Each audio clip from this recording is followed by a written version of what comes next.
musicians, as well as RNCM alumnus Tom Guthrie about his incredibly successful lockdown fundraising campaign for them, as well as his current work. We'll also be speaking with another former RNCM student, the composer, songwriter, singer and violinist Alice Zawadzki, and revisiting her project with RNCM students from last year. As well as music from Alice, we'll also be hearing music by Ivan Trevino and Shruthri Rajasekar. As well as this, we have a very special first for this programme, our inaugural competition. After considerable deliberation, the RNCM Radio team have arrived at an idea that captures the diversity, gravitas and solemnity of our institution. We need you to write us radio jingles. To tell us more, where else would we go than to experts at the cultural institution that is BBC Radio 3, including an RNCM colleague. You're listening to RNCM Radio, and I'm Tom McKinney, the presenter of BBC Radio 3's afternoon concert, and also a tutor in guitar at the wonderful Royal Northern College of Music. So what's the key to a successful jingle? Well, actually, you need to create something that's incredibly irritating. Irritation is nothing more than negative persistence, and irritation is an earworm. Think of the marketing genius of the Go Compare operatic tenor and its rival company Compare the Market, fronted by a talking Russian meerkat. Now that's the kind of irritation that makes you want to chew off your own arms in frustration, but the key to their success was that they were persistently and irritatingly memorable. Transfer that marketing strategy to a 5-second jingle and you've got radio gold. Another example? Back in prehistory, when your Windows PC would finally fire up, you were greeted with this.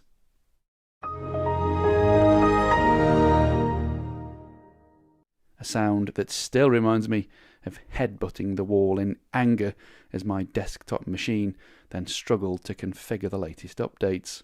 But it is absolutely unforgettable, and its purpose is presented clearly and with no ambiguity. It means, this is Microsoft Windows. You are listening to the Windows startup music. Windows, Windows, Windows.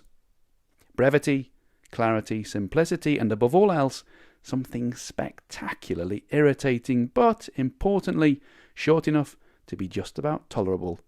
That's how you create the perfect jingle. Hello, RNCM Radio. This is Elizabeth Alker. I present Saturday Breakfast on BBC Radio 3, and I also present a show called Unclassified, which is on Thursday nights, also on BBC Radio 3. So Larry has asked me to give some thoughts on the perfect jingle, the perfect radio jingle. And I think behind every perfect jingle is a really stupid or mad idea. So we're talking the sort of thing you wouldn't normally dream of doing unless that dream was some kind of nightmare where you can't stop showing yourself up in front of all your friends or indeed the entire nation. So before crossing to the classical side, to BBC Radio 3, I used to work at 6 Music with 2 DJs called Radcliffe and McKinney. And they are the masters of the jingle because they are the masters of the crazy idea. They have a feature called Crisps on the Radio. And as you might expect, this is where listeners send crisps and we eat them on the radio. It's the sort of thing, I know, that even Alan Partridge wouldn't pitch, but it works and listeners love it. Every week they are inundated with all kinds of crazy flavours of crisps and they sit and eat them and talk about the weird flavours of the crisps on the radio to the nation. The jingle is the words, crisps on the radio. There's a slight echo on the voiceover, but it is an absolute stroke of genius.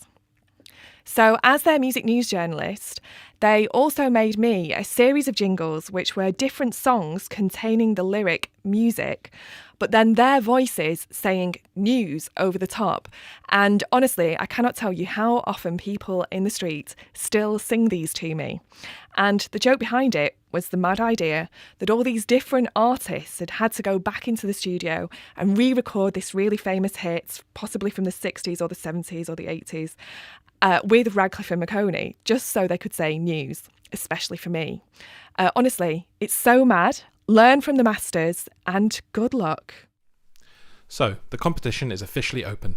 Whether you go for the smooth synths of the Windows startup sound, the close-part, high-pitched rhythmic unison of local US radio from the 90s, the relentless perfect cadences of classic FM, or just for something unforgettably mad, you know what to do.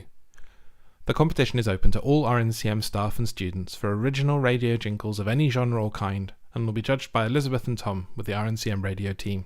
We'll play a selection of the best here on the show, and the winners will be included as a regular part of RNCM Radio. Submissions to rncmradio@rncm.ac.uk by 6 p.m. on Wednesday the 27th of May. You'll also find this information on the RNCM Radio webpage.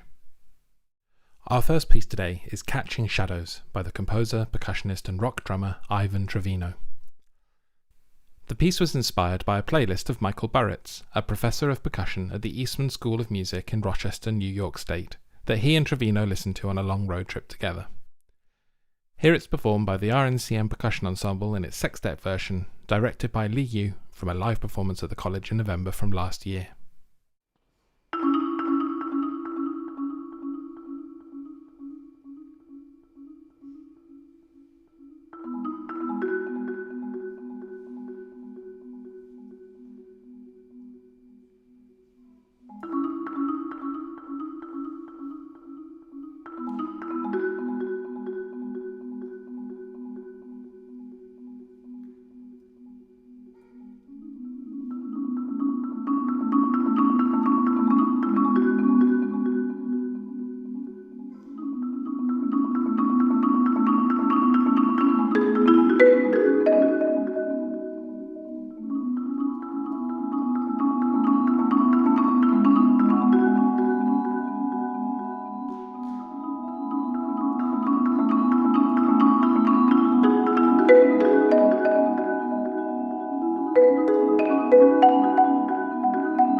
The current pandemic crisis has highlighted existing and created new crises for musicians.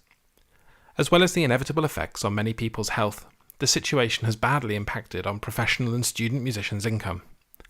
Whether you are in need of help now or for your studies in the future, or you feel like you might be in a position to offer support, a good place to start seems to be with one of the country's most active charities in this area. My name is Ellie Moore and I work for Help Musicians. I've worked at Help Musicians since 2015 and I've been very proud to do so. For quite a few years of this time, I worked within the creative program team and helping to kind of create and deliver professional development and funding schemes for musicians. My work for the charity now involves supporting research and evaluation across all our programs, and that kind of means that alongside my colleagues we spend a lot of time talking to different musicians across the UK to find out what challenges they face or what support they might need. Day to day at the moment I am working on our coronavirus kind of hardship funding. So Help Musicians is an 100-year-old independent charity. It's actually our birthday next year. We offer a broad range of support for musicians across health and wellbeing and career development. Our career development support through our creative program kind of really ranges from giving someone an individual grant to go and do something they want to do, to working with a larger organisation such as the Philharmonia Orchestra or someone like Brighter Sound over in Manchester, and supporting them to deliver the work that they do through funding them.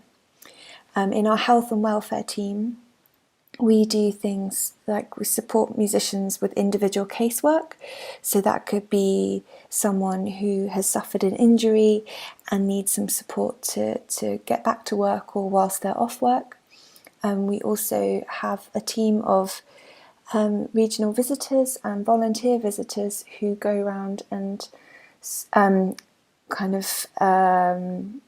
visit musicians who might be isolated due to illness or being older, and they visit them in their homes.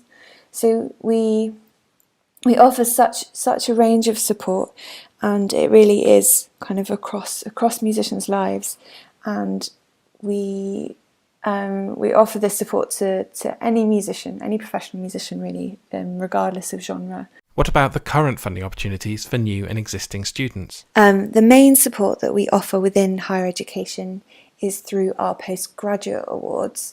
Now, these awards are offered to students that are studying at leading UK conservatoires and performing arts schools, of which Royal Northern College of Music is one. And these awards are for students who are hoping to start a postgraduate degree or move into a second year of postgraduate study. And these awards help students with tuition costs and costs of living. Because as we know, studying for a postgraduate degree or studying at all is very expensive. So the applications that are currently open for postgraduate awards are in the following disciplines: musical theatre, opera, popular music, repetiteurs, and traditional music.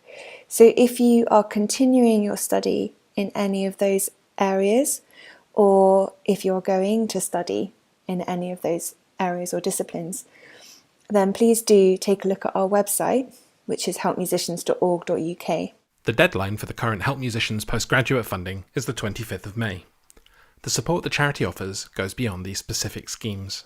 Another way that we can support musicians inside the conservatoire or higher education is through our Emerging Musicians Health Scheme.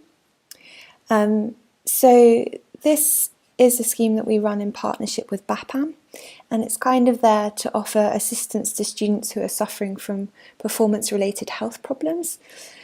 But essentially, we can offer kind of grants that help you to access healthcare more quickly, such as perhaps vocal health or kind of any hand injuries, but you would have to go through the application process. So it's best to have a look on the website if you think that might be something that you need to access. There is also support on offer that is not specifically related to higher education. Help Musicians has a wide range of funding for career development and creative development, and that can really range from our transmission fund, which you might use to undertake a development opportunity such as mentoring or go on a course, right through to our Do It Differently fund, which is a larger kind of grant alongside business development sessions, which can help you to do things like release an album or bigger projects. I would also recommend, when you're on our website, to check out our funding wizard, which you can find in the creative program section, because there are actually lots of ways you can access funding for careers as a musician, and people like the PRS Foundation and Arts Council England all have funds that are available, and we've created this funding wizard to help you search through those.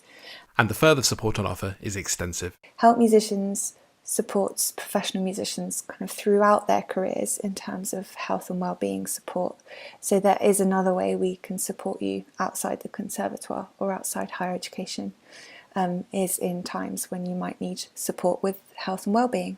So how might we support Help Musicians, especially during this very difficult time? There are 2 key ways that you can do this.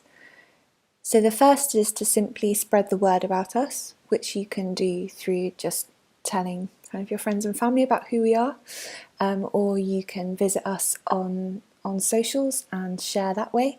We're on Facebook, Twitter, Instagram, and most recently TikTok, so there's lots of places that you can kind of share what we're doing and find out more. And the second way that you can support us is through fundraising. As an independent charity, we can't really do what we do without public fundraising. But we really appreciate that at the moment it's a difficult time for many people. So we're so incredibly grateful to anyone that's been kind enough to donate to our cause. I spoke with one former RNCM student who has found a particularly imaginative and effective way to raise money for charity. Hi, my name is Thomas Guthrie, and I work as a bit of a jack of all trades, I was going to say, but I mainly work as a director, and I still work as a musician, as a singer, play the violin a bit still too. I studied at the Royal Northern in the 1990s, a long time ago, as a singer. The training was fantastic because, especially for me, because it was rather brutally disciplined, and I was great at winging things. I could just do things fairly quickly. It really set me up for the sort of second part of my career, really, which is much more directing, much more, as it were, creative. It was a fantastically rooted, grounded training. Thomas's fundraising film is a song not only arranged, filmed, and, unsurprisingly, directed particularly effectively. It is also of note for juxtaposing world-class singers and instrumentalists alongside their families and other non-professional musicians. It's a moving experience to watch. I asked Tom to tell us how this came about. Where Have All the Flowers Gone? That was a song that we did really early on in this lockdown period. I just had this very strong desire to do something quite quickly that wasn't just standing there singing into your phone, but I just saw that there was this opportunity to involve a lot of people. I realised just very, very, very, very strong sense for a long time that I like music to be very much of where it, and theatre to be where it is with the people in the space at that moment. Suddenly we had a world where everybody was kind of in the same space.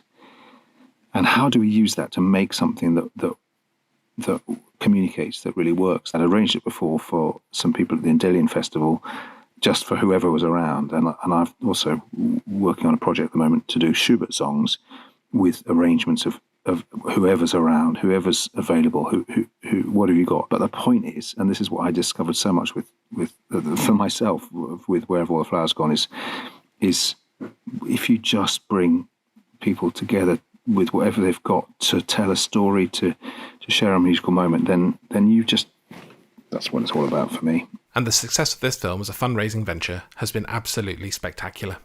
The opportunity was obviously also there to raise some money, and it became apparent so quickly that everyone in this business was going to be struggling very quickly. We don't tend to be people who have necessarily even pensions, savings. We tend to live very hand to mouth. We do a gig, we work, we eat.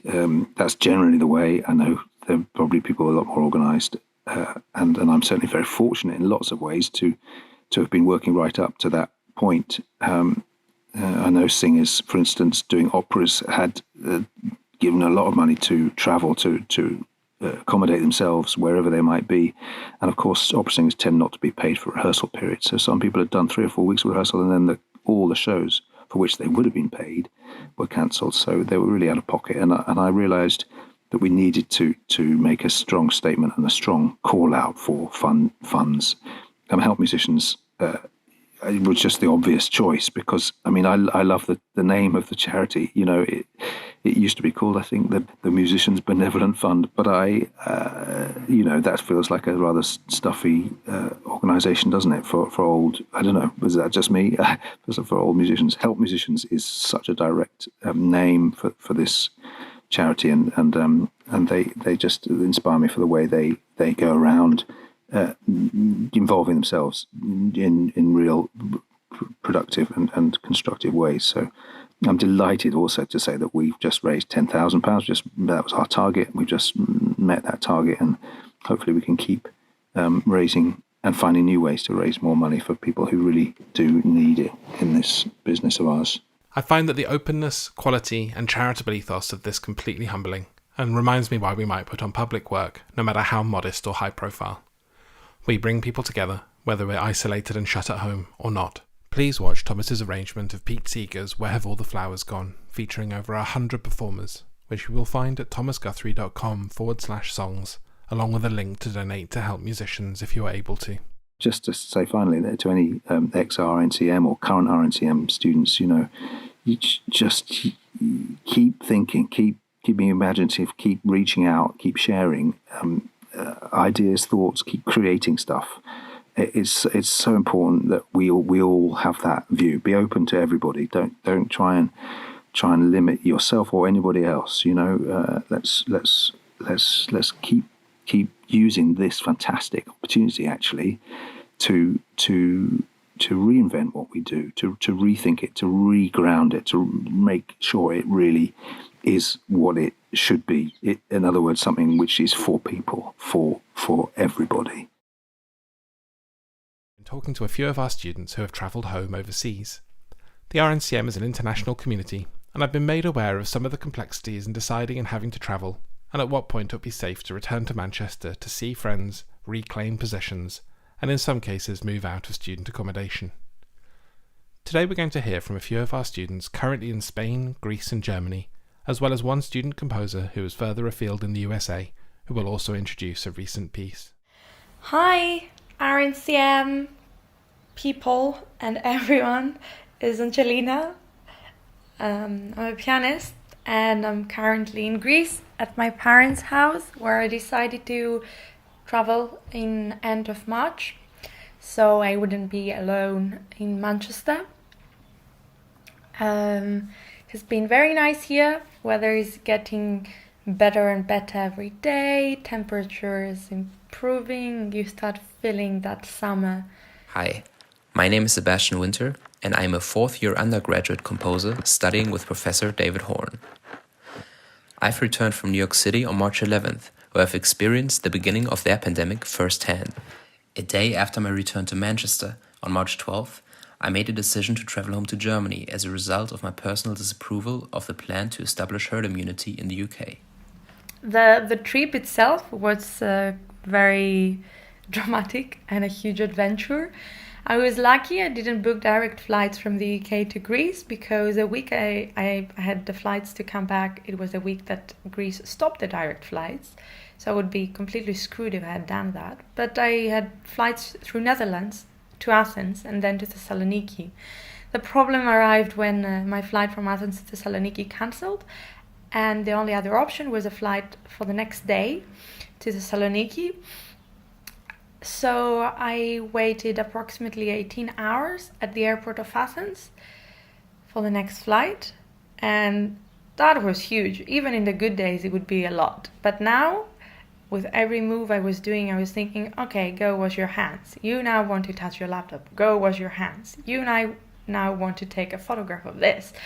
Go wash your hands. So it was strange. And also so many hours at the airport, I didn't really eat anything. So it was weird. But I made it the next day, feeling like a zombie, and eating an amazing souvlaki was the warmest welcoming I had in Greece. Hello, my name is José de la Bellanal, and I'm a third-year undergraduate composer studying at the RNCM. I am now speaking from Madrid, from Spain, where I'm with my family. And the decision to leave was, for me, as many other international students, very sudden. It was taken on the 15th of March, 2 months ago, as soon as we received the news that the RNCM would be stopping all activity in the building for the rest of the term. It was a bit of a surreal situation because on the 16th I had to go to London for a workshop that surprisingly was not cancelled. And it was a great shock to be in London the 16th and experience what was essentially normal life. The streets of London were full of life and activity. And then the day after that, the 17th, I went to the airport and I flew back home. And I have never seen the Manchester airport that empty. But Spain was already into a really severe lockdown. So going home, I was with my father on the car, and I've never seen the streets of Madrid that empty and just void of life. Those were really eerie scenes. Hi, my name's Celia, and I'm a fourth-year piano student at the RNCM. I'm from Spain, and I have been back here since the 16th of March. Back in Manchester, I live with my friend Pablo, and he's also from the same city as me, and we both decided to come back home as soon as they announced that the college would be closed for the summer term. It was quite a hurried decision, but Spain and Italy, for example, were affected sooner. Were already in complete lockdown, so many students from these countries had already gone back home, and we were scared we wouldn't be able to get back if we waited longer. We didn't have any problems getting back. It was quite stressful back then because, of course, you don't want to put your family or anyone at risk, but you also don't want to be far away from home. My journey to Hamburg was very smooth. Germany introduced a set of restrictions in the days following my return. However, we were always able to leave the house for a walk or for a run with up to one other person from the same household. Last week, the restrictions were eased and we were finally able to meet with one friend at a time again, always keeping a distance of 6 feet. We are required to wear a face mask in public places and in supermarkets.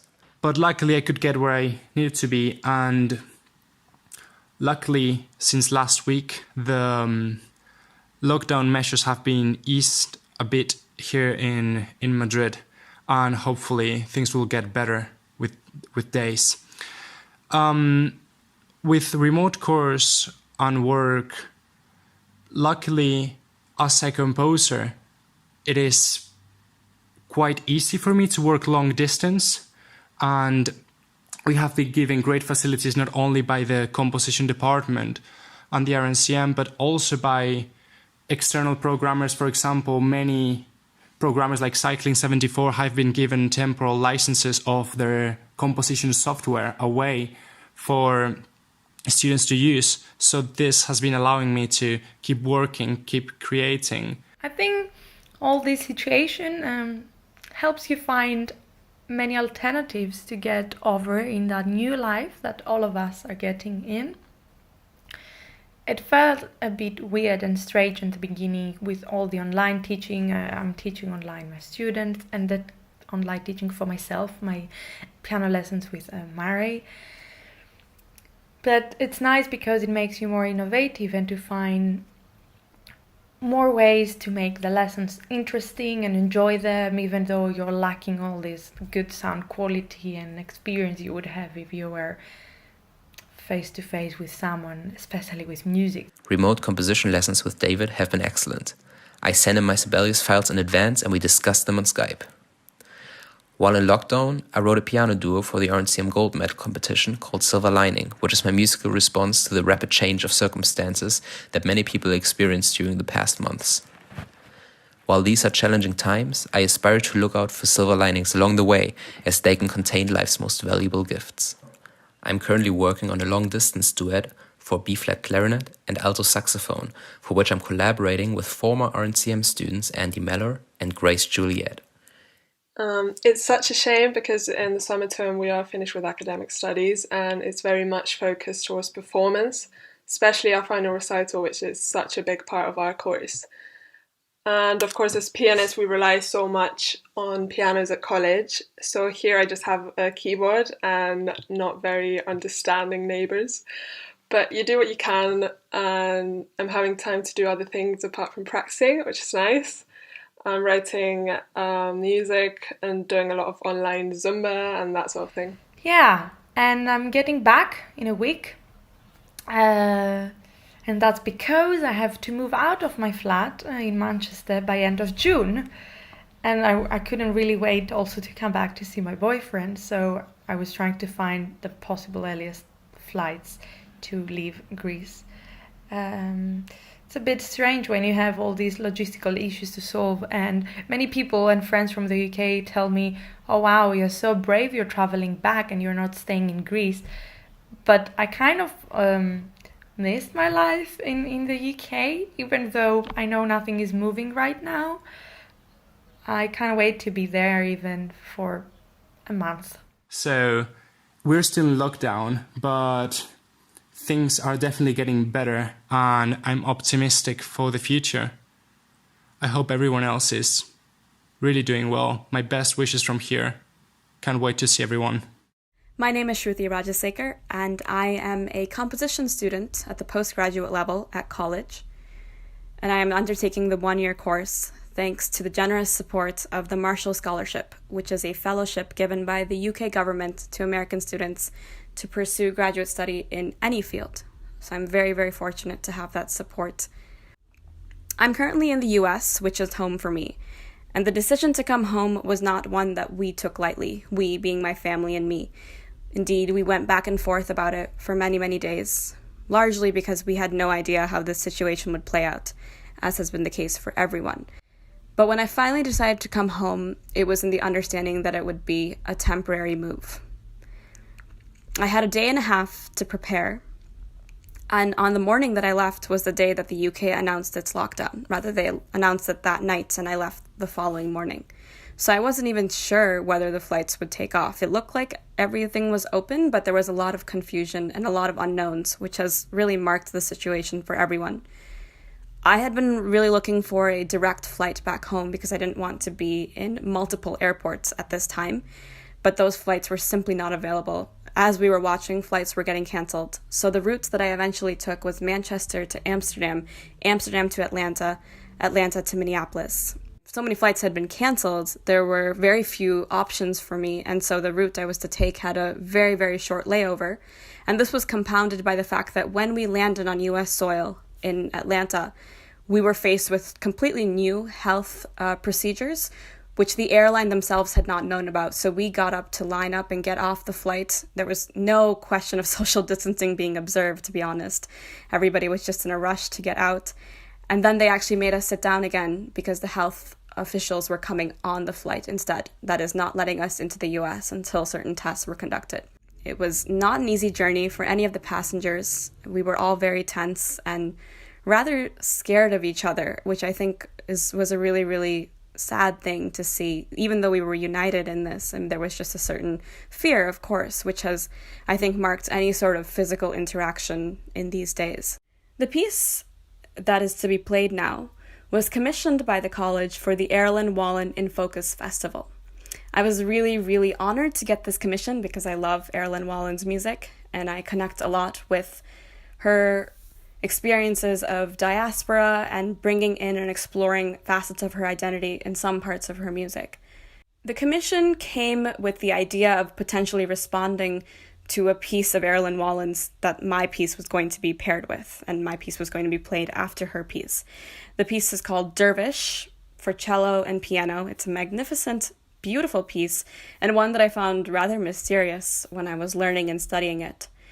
There were many points of entry for me to think of with responding. Certainly the title Dervish was incredibly thought-provoking, because I've done a previous master's in ethnomusicology with a focus on South Asian sound practices and sound cultures.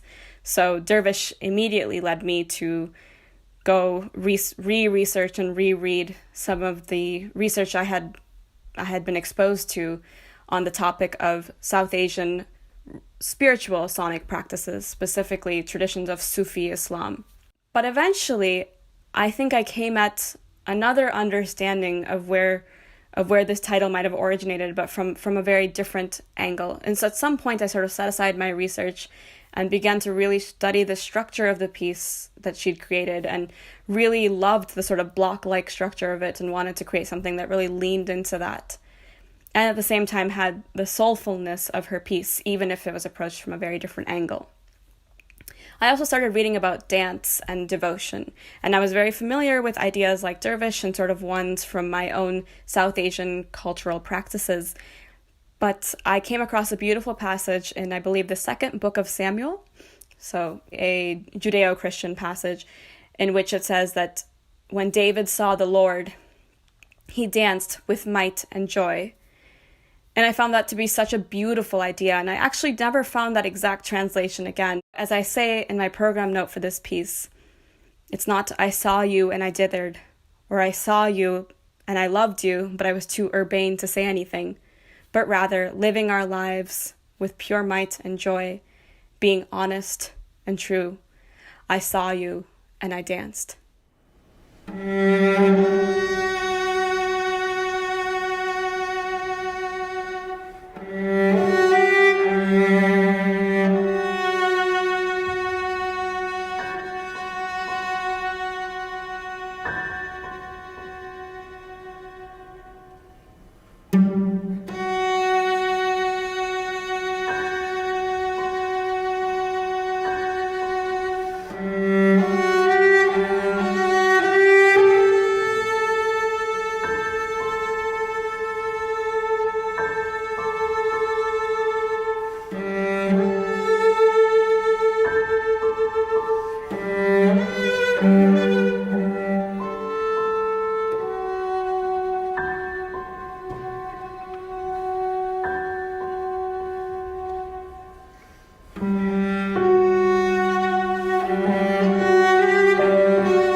Last year, a group of RNCM instrumentalists were lucky enough to spend a week working with one of the college's most exciting and eclectic former students. My name is Alice Zawadzki, and I'm a singer and a violinist, composer, and I went to the RNCM, I guess it was 2004 to 2008.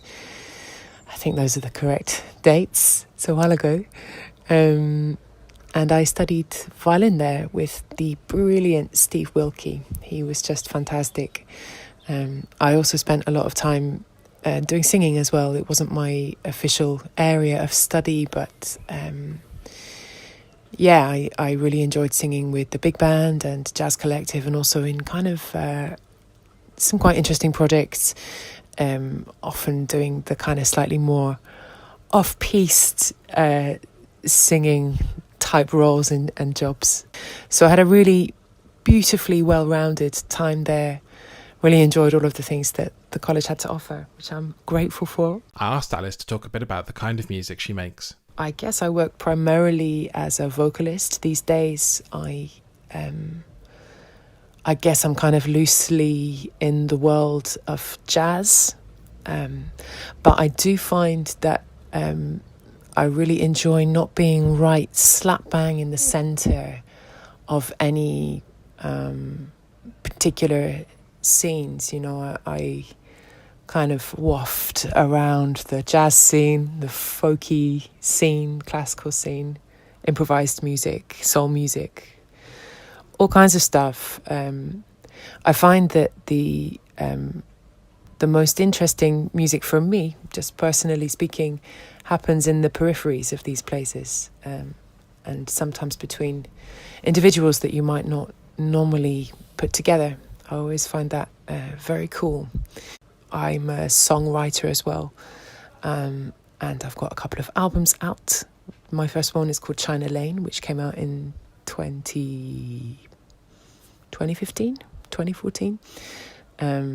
And my latest album came out last year, and it's called Within You Is a World of Spring. So what's it like working with RNCM students on this kind of music? A lovely memory. I had the wonderful opportunity to write some orchestral arrangements of the songs from my album Within You Is a World of Spring. And it was for a small chamber orchestra. There was about 20 of us. I also brought the musicians in my band who I work with regularly, Rob Luft, Misha Muller-Vabado, Fred Thomas. And we had a beautiful week together.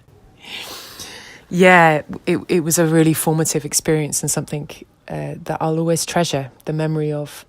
We were given a beautiful group to work with, really fine musicians, very lovely souls. So big shout out to all of you if you're listening. Hello, I hope you guys are well. It was a very interesting experience for me in terms of, like a kind of progression in how the music would work. When we play as a quintet, there's a lot of freedom in the way that we play. There's a lot of improvisation and kind of free form stuff as well, even though it's song-based mostly. And so it was a really interesting task to try and find a way to keep that spirit in proceedings, even though we had a much larger group of people. And I think that's what's really interesting, is that I wanted to find a way for every member of the group to have some kind of ownership of what they were playing. So everybody had dots to play, of course, but also with the caveat that they could meld their part in ways that they saw fit, in ways that would suit them, in ways that they felt would add to the music. I liked the idea as well that people could respond to some of the emotional material, some of the narratives in the music. And I felt that people did that really beautifully, very generously. I'm grateful for that. The whole process was just yet another example of the human spirit, of how, given the opportunity, most people really do want to be facilitators. They want to be bridges, channels. They want to grow. They want to help other people to grow. And people don't want to be obstructions. They don't want to be naysayers. And everybody, essentially, at the end, wants to be the best version of themselves. And that's why music is so beautiful and important and precious, is that every musical scenario we have, every situation we find ourselves in, it is an opportunity to be that. I wanted to ask Alice about an area of her work that I can imagine isn't always easy to talk about, but I know is closely connected to the music we're going to hear. Larry's asked me about activism. I think he's probably referring to some of the work I've done in Calais, and I guess around the refugee crisis in general. In 2016, I spent, I think it was about 8 months, going back and forth, doing various bits of aid work. That was a really formative time, very eye-opening and very heart-wrenching as well. And something that, I don't know, I feel like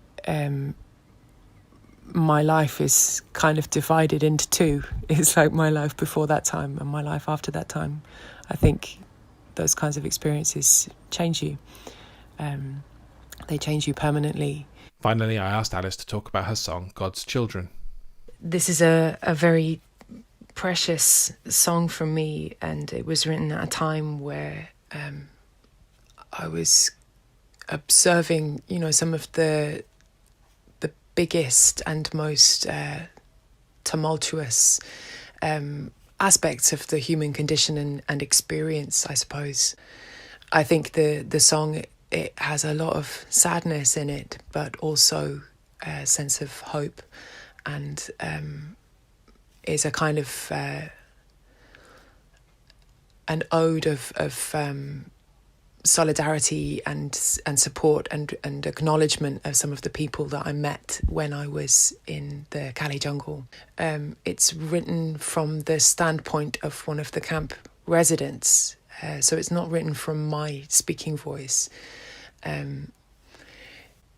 It's a reflection on how sometimes the most difficult circumstances bring out the most incredible strength and dignity of people.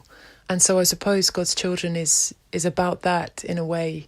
And it's also, it's kind of a plea as well. It's asking people not to forget that this is happening.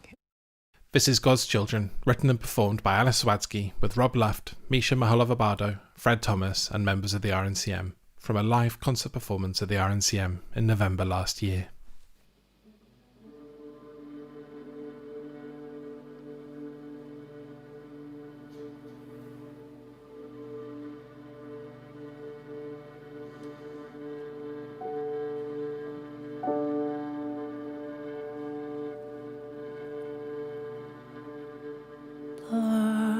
Blessed day seeps into all things. We burn brightly with borrowed light. A real flame can only be revealed by the fall of the darkest night.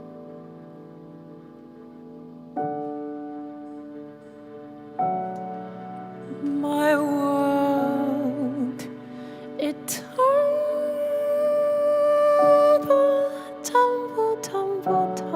tumbled away. I tried to make a plan, but my life lives here on this breath, and there in your hands. So let me perish, but not before I know life's rapture.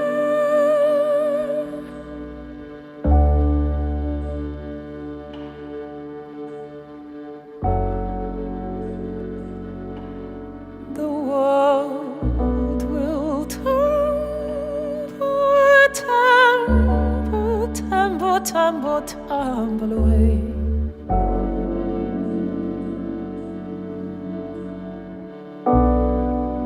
The world will tumble, tumble, tumble, tumble, tumble away.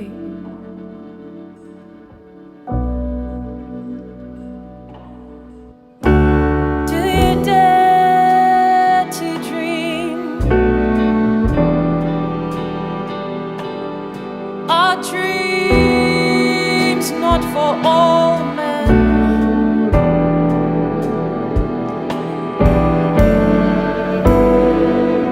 Let me ask you again. Our dreams not for all God's children. So let me perish, but not before I've tasted them.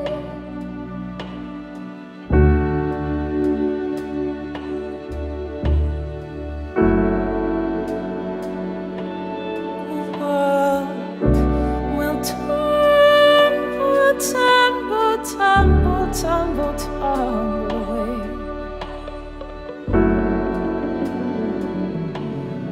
The world will tumble, tumble, tumble, tumble, tumble away.